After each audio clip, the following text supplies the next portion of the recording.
ஓம் சாய்ராம். நம்ம சாய்பாபாவோட அஷ்டோத்திர நாமாவளி நம்ம டெய்லி சொல்லிகிட்டு இருப்போம். அதில் ஒரு நாமா பார்த்தீங்கன்னா, ஓம் ஆரோக்கிய க்ஷேமதாய நம அப்படின்னு சொல்லி ஒரு நாமா வரும்.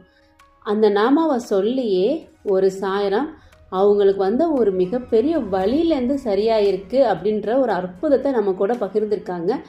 அந்த விஷயத்த அவங்க எப்படி நமக்கு அந்த மெயில் அனுப்புனாங்களோ அதை அப்படியே நான் அவங்களுக்கு வாசித்து காமிக்கிறேன் பாருங்கள். அதை படிக்கும் போதே அவங்களுக்கு எவ்வளோ நம்பிக்கை பாபா மேலே, அந்த ஒரு நாமாவை சொல்லியே அவங்களோட வழியை எப்படி பாபா போக்கியிருக்காரு அப்படின்ற விஷயத்த அவங்க அவ்வளோ அழகாக சொல்லியிருக்காங்க. அதை நான் அப்படியே படிக்கிறேன் பாருங்கள். ஓம் சாய்ராம். என் அன்பான சாய் குடும்பம், என் அன்பான பாபா, என் சாய்மா மிகவும் அன்பானவர். மேலும் பாபா தன் குழந்தைகள் பக்தர்கள் என்று வேறுபாடு காட்டுவதில்லை. நான் கடந்த காலத்தில் நிறைய பாவங்களை செய்தவன். ஆனால் எங்கள் பாபா மிகவும் கருணையுள்ளவர்.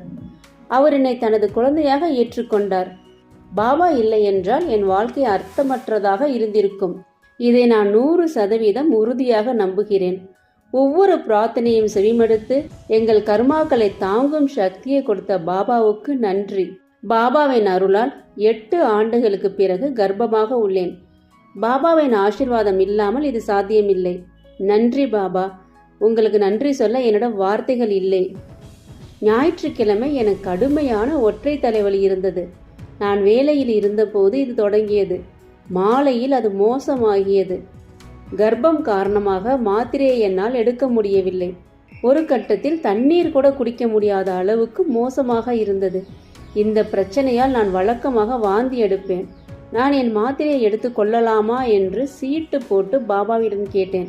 ஆனால் பாபா இல்லை என்று கூறினார். இரவு 3 மணி அளவில் வலி அதிகமாக இருந்தது. நான் மீண்டும் பாபாவை வணங்கி உதவியை தண்ணீருடன் கலந்து உட்கொண்டேன். ஓம் ஸ்ரீ சாயி ஆரோக்கிய க்ஷேமதாய நம என்று தொடர்ந்து ஜபித்தேன். நான் 40 நிமிடங்களுக்கு பிறகு தூங்கினேன். காலையில் எழுந்தவுடன் என் வலி நீங்கியது. இது உண்மையில் நம்ப முடியாததாக இருந்தது. ஏனெனில் இந்த தலைவலி ஒருபோதும் தானாகவே போகாது. நான் ஒரு மாத்திரை எடுக்க வேண்டும்.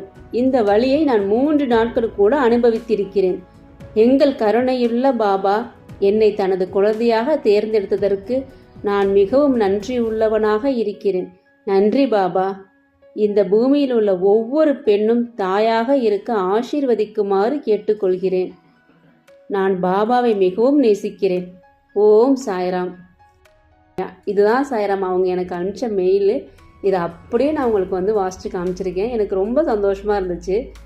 அவங்க பாபாவை எந்த அளவுக்கு விரும்புகிறாங்க, பாபா அவங்கள எப்படி அவங்க குழந்தையாக ஏற்றுக்கிட்டு அவங்களோட வலியை அந்த ஒரு நாமாவை சொல்லும் போதே சரி பண்ணி கொடுத்துருக்காரு. புதிய தண்ணியில் கலந்த உடனே அவங்களோட வலி மறைஞ்சுது அப்படின்றத அவங்க அவ்வளோ அழகாக சொல்லியிருக்காங்க. இதுதான் நம்பிக்கை. நம்பிக்கையோட பாபாவோட உதியை எடுத்துக்கிட்டு பாபாவோட நாமத்தை சொல்லுங்கள். உங்களுக்கு இருக்க அத்தனை பிரச்சனையுமே சீக்கிரமாக சரியாயிடும். நம்ம பாபாவோட ஆசீர்வாதத்தோட. பாபாவை நம்புவோம், பாபாவுடன் இணைந்திருப்போம். நல்லதே நடக்கும். ஓம் சாய்ராம்.